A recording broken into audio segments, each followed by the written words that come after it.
बिहार की राजनीति में सक्रिय जन सुराज पार्टी के संस्थापक प्रशांत किशोर अपनी उद्घोष यात्रा के तहत भागलपुर पहुंचे, जहां उन्होंने सर्किट हाउस में प्रेस को संबोधित किया और बिहार सरकार की जातिगत जनगणना प्रक्रिया पर सवाल उठाए।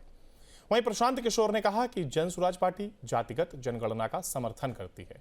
उन्होंने 3 साल पहले भी यह बात कही थी कि ऐसी जनगणना से समाज को कोई नुकसान नहीं है, लेकिन बिहार सरकार द्वारा कराई गई जनगणना की प्रक्रिया को उन्होंने अधूरा और अपारदर्शी बताया।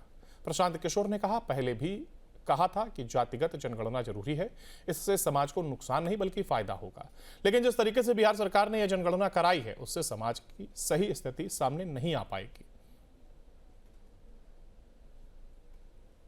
नहीं, जाति की जनगणना को जो सेंसस होता है उसमें शामिल किया गया है, लेकिन जनसुराज में हम लोग पहले 3-4 वर्षों से कह रहे हैं कि इस तरह की जनगणना सर्वे से कोई नुकसान नहीं है।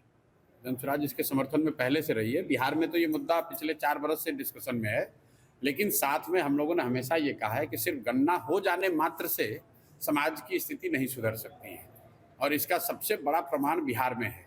बिहार में ये गणना की गई, गणना में क्या निकल कर आया कि आज भी 3% से कम बच्चे ही एससी समाज के, अनुसूचित जाति दलित समाज के सिर्फ 3% बच्चे ही 12वीं पास करते हैं। 5% से कम अति पिछड़ा समाज के लोग आज 12वीं पास करते हैं। और गणना के आए हुए 2 वर्ष हो गया, क्या हमने अनुसूचित जाति जनजाति या अति पिछड़ा समाज के बच्चों की पढ़ाई कैसे सुधरे उस पर कोई नई योजना देखी? नहीं देखी। सरकार ने गणना के आधार पर कहा कि 94 लाख गरीब परिवारों को 2 लाख रुपए की मदद दी जाएगी।